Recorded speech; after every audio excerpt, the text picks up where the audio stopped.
I can give a little bit more information just to provide an overview of the program. So we're going to take a few minutes right now to do that. Some of you may be thinking about what you're going to be doing after high school, after your secondary school, and where to go next. And we want to talk about why you might want to study at University of the Bahamas and why the SIS program. So within our program at University of the Bahamas, Hey, y'all just settle down now. We are committed to academic freedom, academic integrity. We believe that all of you have something to contribute. Hello. Thank you. We believe that you all have something to contribute and that you all have a vested interest in the future of this country and of the environment. And so we believe that you have a lot to contribute to our program as well. The second point, as it mentions, that UB students have a lot of out-of-classroom activities and experiences. So we're not just, as Dr. Bethel mentioned, we are not just sitting in the classroom and getting lectures about information. We are going out and getting our hands dirty and learning about the environment, collecting data, contributing to research that's going on in the country, and contributing to policies as we're looking at this conservation conclave. We're contributing to policies that are shaping the future of the country as well.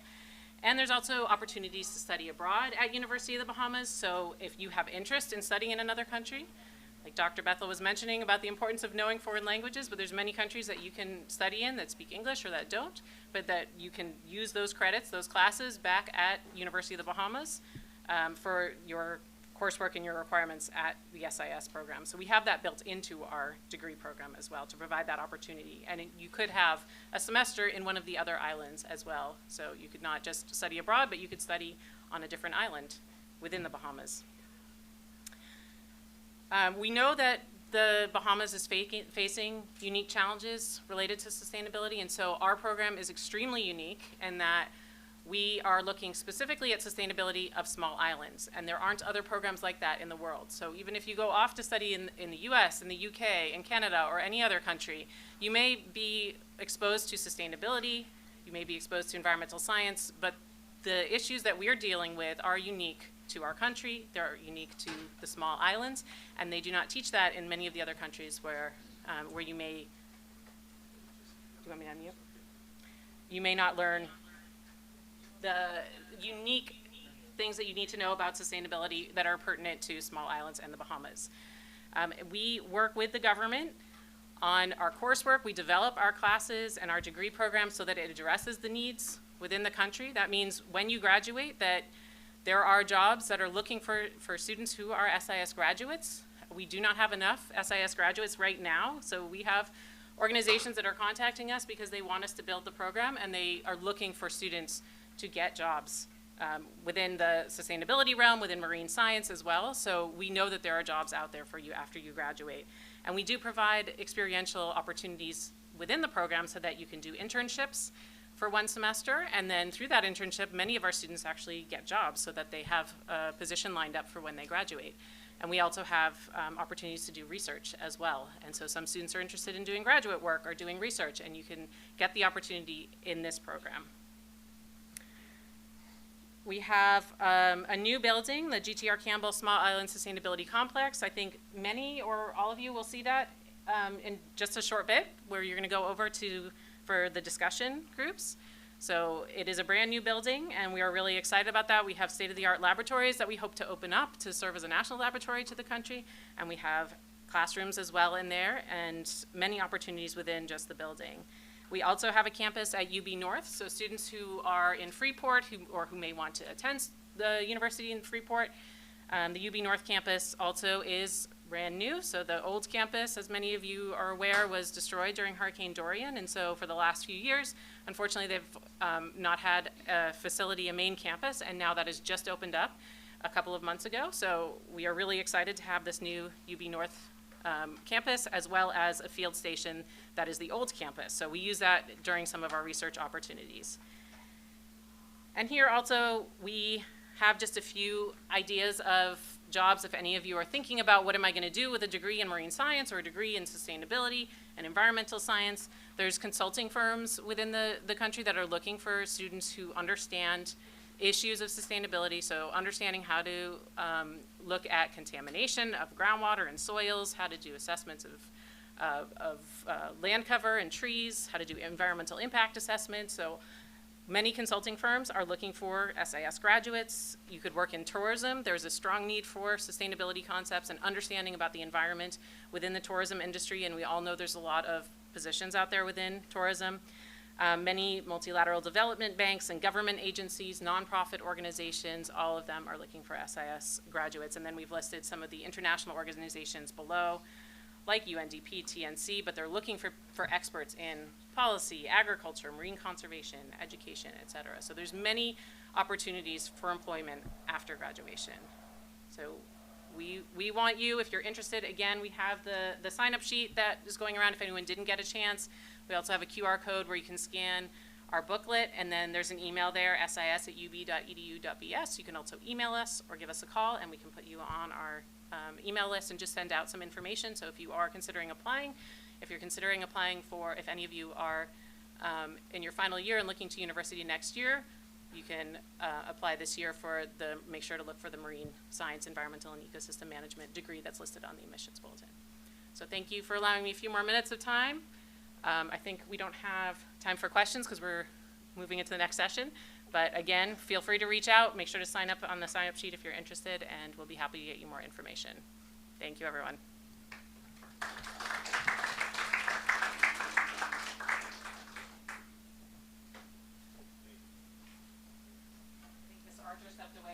Are there any other questions? Maybe Dr. Bethel can show the wind turbine that we have. Or you already did show that? So, you know how I go.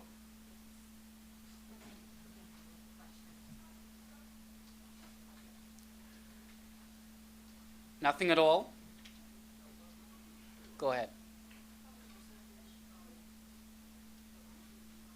Oh gosh.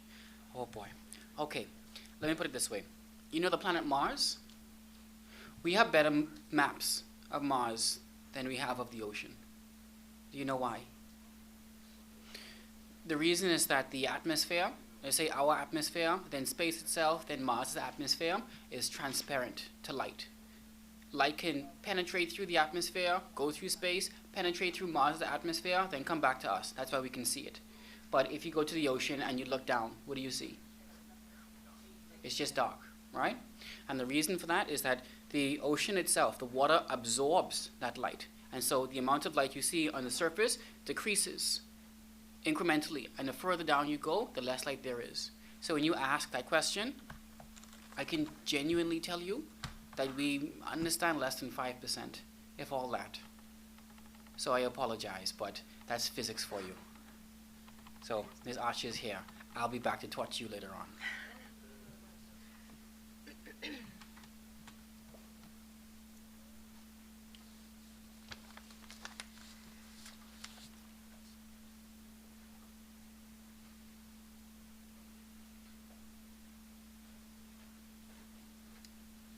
All right, so just to update you all on where we're at, I'm going to take about 30 minutes to do my presentation, and then we're going to go into the breakout sessions. The breakout sessions will be in the SIS classrooms across the way there. We will be escorting you there. It's the new building that Dr. Welsh and Wanwala just spoke to us about. While there, you'll be receiving your lunches. Something like that. We're going to work it out. But my presentation is all about this white paper, but from a broader perspective. This is going to be a basic briefing into public policy. Now, my title is Policy Fellow, but I actually did not know what public policy was really until I got here and really understood the dynamics and how important it is. So public policy, shaping our future, a beginner's guide to how decisions are made. Does anyone actually know what public policy is? When you hear that, what do you think it means? Anybody knows what a policy is? Like, give me an example of a policy at school. No cell phones. No phones. You have to wear a uniform in this country, right? Policies for adults. Minimum wage, you have to get paid at least a certain amount. That's a policy. A policy is a system created by the government to help manage challenges in society. So there can be education policies. All children have to go to school at a certain age. What is the school leaving age? Where you don't have to go to school anymore and the government won't bother you. It's 16. 16, I believe it's 16. 16. There's a minimum age to get married. There's a minimum age to get a driver's license. All of these examples are policies that the government makes. You can determine what a government policy is by the law, by different regulations, such as, like I said, who can drive a car from who can't drive a car. The fact that if you're under 18, you need to be supervised by an adult, and if you get in trouble, more than likely the adult will have to pay the price because they were responsible for you. And also where the government puts their money. So if you see money being shoved in a certain area by the government, if you hear the government saying, oh, we're going to invest 5 million here or 6 million here, that's their focus and that's a policy. So policy impacts everyone, every single person. The fact that you could go to Princess Margaret Hospital and not have to pay, or a clinic, that's also a policy. In some countries you can't do that, right? National insurance, pension, all of these things we're not thinking about now, but you're going to think about them later if you're not thinking about them now. So who creates it? Anybody in here wants to be a politician? No? Oh, we have one hand in the room. Okay, great. Politicians are known as policy makers. They make the policy. So they set what is the minimum age for this. What should be the tax for this? VAT was changed to this. Who did that? Policymaker, the politician. That's their actual job, to make policies for our countries to address the issues that we are having. Who influences the decisions that the government makes? Give me examples. The media. They could do an article on a particular situation and draw attention to it. There was something with schools yesterday that was in the news that draws attention. Protests, exactly. That gets the government attention. That says, hey, there's a problem. We need the government to fix it. Do something about it. Special interest groups. I put this group here. Did y'all know that we have a whale research group in the Bahamas? Y'all didn't? You did. Some of us did. Okay. So she was one of the members to create this paper that we presented to government that you guys are going to critique today. The news, when you read the newspapers, what is in the news? That also influences public policy, as well as international organizations. If the World Health Organization or the United Nations said, or the IMF, we'll give you money, but we need y'all to A, B, C, D, E, F, G, and you sign that A, B, C, D, E, F, G to get your HIJK, it's public policy. So, how can you get involved? Protests. Do students really protest in the Bahamas? Not really. But we are encouraging an environment. Why do you think students do not protest? Are y'all so happy with being in the Bahamas? It's that good? Y'all love life here? Is there something that you guys are so passionate about that makes you so angry that you wish would just change in the country, that you wish the government would just fix? What? Let me tell you. Y'all know what really makes me mad? Public transportation. Why couldn't we have a decent public transportation system where I could just hop on the bus, drop my kids off to school, go to work, and don't have to worry about A, B, C, D, and come back home? That is what bothers me. Give me an example. Somebody tell me something that really, really you wish the government would fix the policy on. Prison corruption. That's a big one. Yes? Traffic.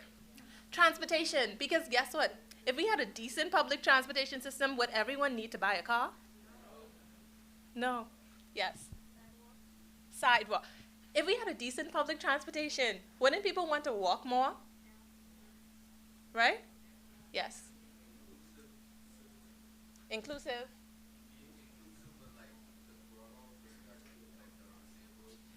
Being more inclusive, which is connected to sidewalks, which is connected to respect, which is connected to public transportation. Because that's my issue, right? That's the thing that gets me. What? The what? The parents? The appearance of a clean environment. A clean environment. I saw something in one country where the students clean the environment. They clean their own environment. That should be a nice policy for responsibility. Corruption of what? Police. No, first one was prison, corruption in prison, and now police corruption. Yeah, so do you see that policy impacts you? It's important. What I do as a policy fellow, I write briefs, I do research, and I help find solutions, or I help dig into some of the problems that the government is trying to fix, or that people, community groups, organizations need answers to. And I do it without getting involved in the politics. So policy fellows do the work of public policy in making proposals and suggesting ideas to different organizations and governments and schools and how you can do this, how you can, the solution finders. And then it's the politician that actually takes, okay, hey, we'll take this, we'll do that, A, B, C, D, E, F, G. You can also get involved as a voter, like I said, to register to vote. So there are basically 4 steps. Like I said, there's policy 101. How is public policy made? What's the issue or what's the problem? That's the first thing. Like I said, my issue, I really, really, really wish we had a public transportation system that I could just even send my 7-year-old son on and know he would be safe. What are the possible solutions? Lots of people, lots of different groups will have lots of different ideas on what is the solution and what is the answer. Like somebody say a clean environment. Maybe we should bring in some big machines. When I used to live in Canada, they had these machines that would come and clean the streets.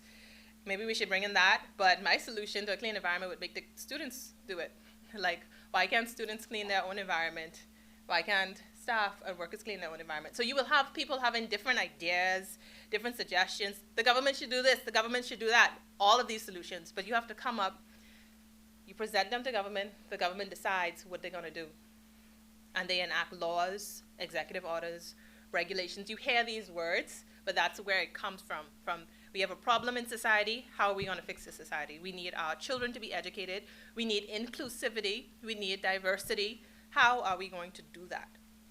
And then the government puts the policies into action. So basically, public policy is everywhere and it shapes our lives. It is created by government, but influenced by many, many different groups. Everyone has a role, including students, and what policies matter to you. So, why did we invite you here? Because we need your help. I am on a committee that is working to further an organized conservation agenda for the Bahamas. What does that mean? That means that we believe that there's a problem with conserving our beaches, ensuring that they are clean, our streets, our air, the sea, waste management. We believe there needs to be a policy that guides how this happens, a national policy that guides how we learn about protecting our environment. Okay? So, as Keturah Bab Hicks said in the introduction, we had a big conclave last year. Lots of people with lots of solutions. Remember the second step? We have the problem. Many solutions came about, and they gave their solutions. We took their solutions down. The government and public policy, we worked with a smaller team. Over 100 persons went to the conclave, but there was a team of 21 of us that met regularly for several months to narrow down these solutions and present them to the government. And guess what? Y'all think the government respond to us? No. All that work, that sacrifice, but we believe they will. We believe the government will. And in the meantime, we want to continue working on refining what we submitted to them. And we want students to critique what we said, what we believe is the solution for the Bahamas' conservation problem. Let me put it this way. You may not be interested in conservation directly, but you care about going to the beach, right? Y'all like how pretty our waters look, right? Y'all like to eat y'all conch Fritters? No, you don't like conch? I don't like conch salad, but I like conch cooked. I can't eat it raw. You don't like seafood. Conservation.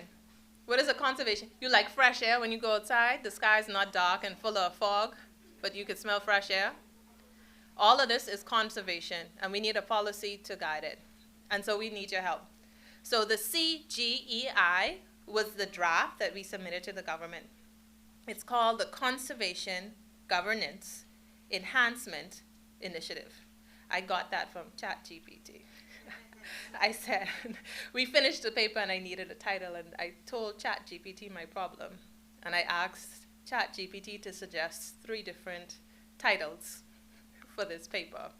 And I took their suggestions to our white paper team and asked them to vote. And this is the one that we agreed to. So thank you, ChatGPT, for the CGEI, Conservation Governance Enhancement Initiative.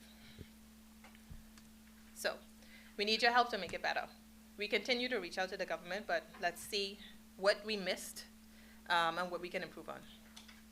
So basically, just listen now. What's going to happen now? We transition, and I'm ending my presentation soon.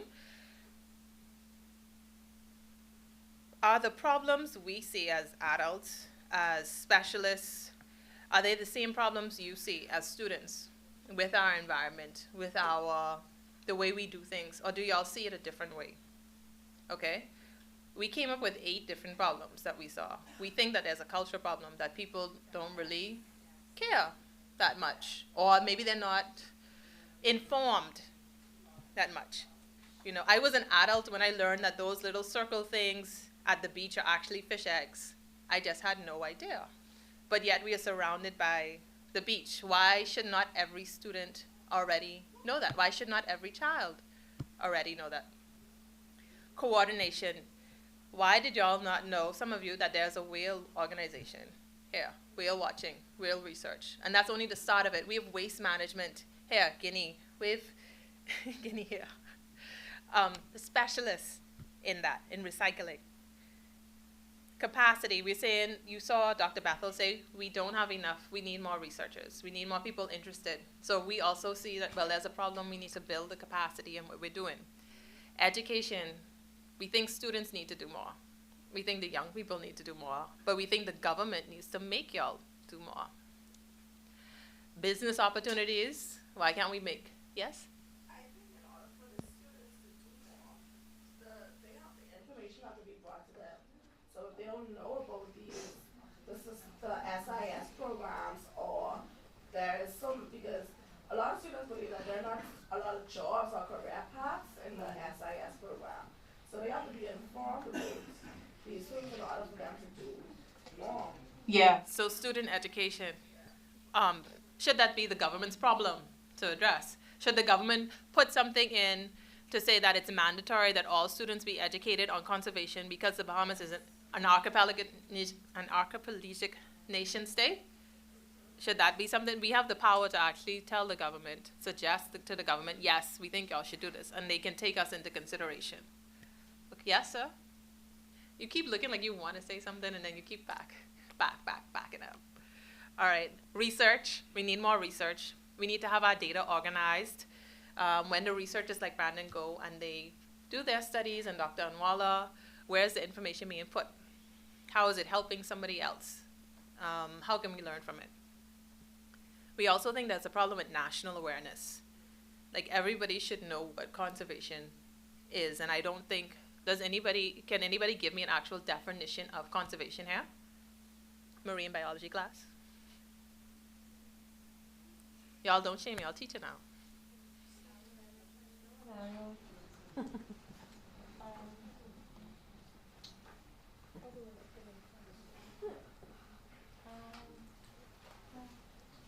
Basically, when certain things can protect their environment.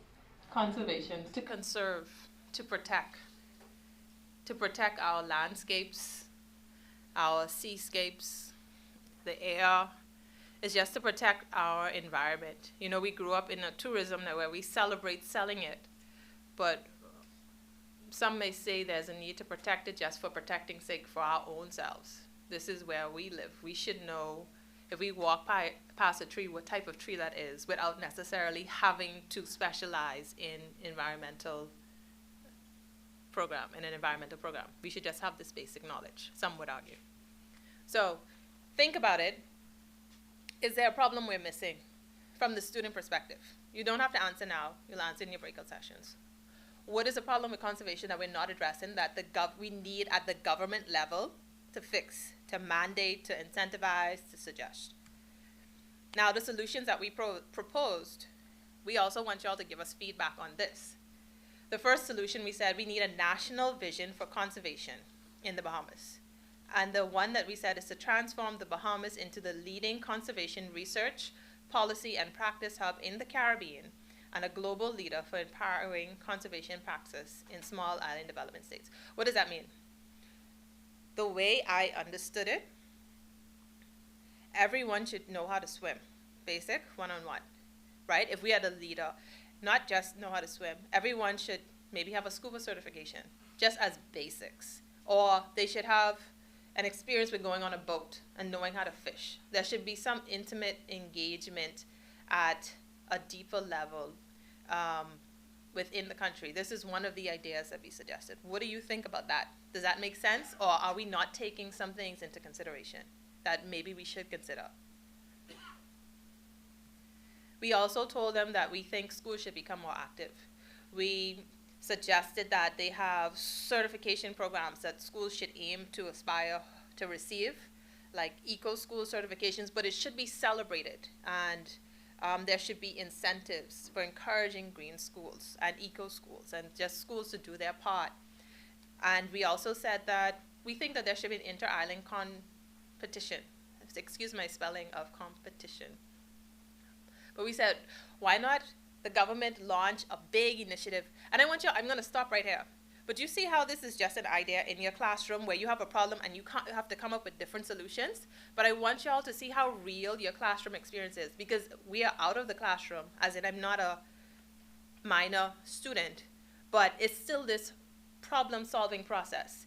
And you just come up with this idea. You brainstorm and then you say, hey, government, do this. And the government can take it and say, okay, we'll do this, or we need to improve on this, or let's work it. And then the entire country then has to do it. Like, that's a lot of power. But are we using it effectively? You know, are we actually even using it? We actually presented to the government, can you please give us an inter-island competition so that each island of the Bahamas can come up with their own conservation plan and incentivize it? Now, what do y'all think about that? That's something we put in. Do you think that's a good idea? Maybe we could refine it. Or do y'all have a better idea? Maybe it shouldn't be the islands competing, because maybe not every island would have the resources that the capital would have. Or should it just be I don't know.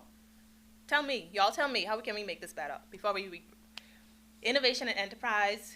I use the coconut example because the government, this picture is from 2011, where it said the government fostered and nurtured the coconut industry. From 2011, now you could find coconuts and coconut water being sold much more regularly. A part of that is because of government policies and them incentivizing it. However, it doesn't stop there, because what do you see next to the coconut waters? The coconut waste that they just throw in the trash, right? So now we're saying, government, can we take this one step further and create policies that encourage a circular economy, or use of this coconut bark for construction, for other, and make it a policy? You know, that's just one idea for innovation and enterprise. And we're not saying that the government is not doing this. We acknowledge that the government is already, they started this coconut thing in 2011. So those trees are pretty big now, 2025, right? But how can we make it even better? We also proposed data and information sharing. Have y'all heard of a herbarium? Let me just let y'all watch this short clip, and I think I have a few slides left. Department of Plant Sciences. It is located in the basement of the Sainsbury Laboratory, within the grounds of the Cambridge University Botanic Garden. A herbarium is a collection of dried plants that are usually attached to a sheet of paper. Once dried, plant specimens are stable for several hundred years, so they make great vouchers for future study. What makes herbarium specimens so interesting is that we don't just have the plants themselves, we also have information about where they were collected, when, and by whom. It means that we can use herbaria as a giant archive of plant diversity. They help us identify plants, track the geographical distribution of species through time, and assess whether species are at risk of extinction, among countless other things. We can even extract DNA from them to study how plant groups are related to each other. The Cambridge University Herbarium contains an estimated 1.1 million specimens from all over the world. Our oldest known specimen dates back to 1703, and our most recent was collected only a few months ago, here in Cambridge. All of our specimens have a story, some of them more famous than others. We house the plants that Charles Darwin collected on the voyage of the Beagle, for example. This one is actually an extinct species of the cucumber family. If Darwin hadn't collected it, preserved it, and deposited it in a herbarium, we wouldn't even know it ever existed. And we don't just have flowering plants. The University Herbarium also houses mosses, ferns, and seaweeds. We also have a small fungarium that contains dried mushrooms, lichens, and samples of plant diseases from the 19th century. In addition to specimens, our collections include thousands of gorgeous botanical illustrations. These artworks were used by botany professors, such as John Stevens Henslow, to teach botany at the university. Some of them were also commissioned to illustrate the description of species that are new to science. In recognition of the outstanding scientific Herbarium is. What do y'all think about that? We did suggest that the government have more museums and herbariums and storage, visual storage or textual storage places for our landscape and seascape production. So let me know, not now. Does that make sense? Do we really need that in the Bahamas? What's the benefit of it? Or is there something else the government could invest its time and money in? Okay? And we're thinking about the future. We are thinking not about ourselves. We are thinking about our nation as a collective and how we want it to be and what we think is important to preserve and to protect and to use as our foundation. Accountability and transparency. In the same way that students have to take national exams, we are asking the government to give themselves a national checklist for when they decide to create certain policies and regulations. We're just saying, government, when you decide to create something, can you make sure that you cross this off your list and that off your list and this off your list, and just give yourself a grade as well for their own sake, and to ensure that the policies are the right thing to do, or we're in the right step and we can monitor where we're going and what we're doing. So what do y'all think about that? Should we tell the government to hold themselves accountable by giving themselves an exam on the policies that they create, just like how they give students an exam to see where they are at, or diagnostic? Community behavior change. We had ideas that schools should be given like stickers of approval if they incorporate conservation initiatives, actions, if students are doing good things, and it's a systemic movement within the school and a part of the school culture. There should be not just schools, business organizations, nonprofit organizations, and that the government celebrates this to change the culture. Because one of the problems, you see how the problems and the solutions are connected? We said the problem was that we think that there's a problem with the culture, but the solution, we said, let's see if we can incentivize the culture by letting the government reward and establish some kind of, feel-good prize for attending to conservation. And then hopefully that changes mindsets over time. And we basically told the government we need $5 million we think they should start off with $5 million to do that. Y'all think that's too much? No. Oh, I thought somebody was going to say it was too much. Y'all think that's fair? I mean, we're talking about all of the beaches, we're talking about all of the people, we're talking about education, we're talking about our policy report card for the government. I think that's fair. But it's just our thought. So now it's your turn. We're gonna go into the breakout sessions. I know y'all have an idea of how these sessions will be, but it's not gonna be what you think. We're going to do the breakout sessions in the SIS classrooms. The sessions will not be done by schools alone. The schools will be broken up.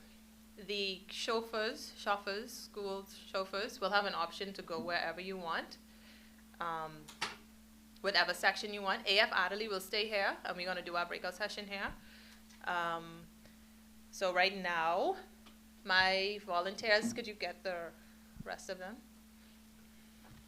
I see only one person sleeping. I feel very proud of myself.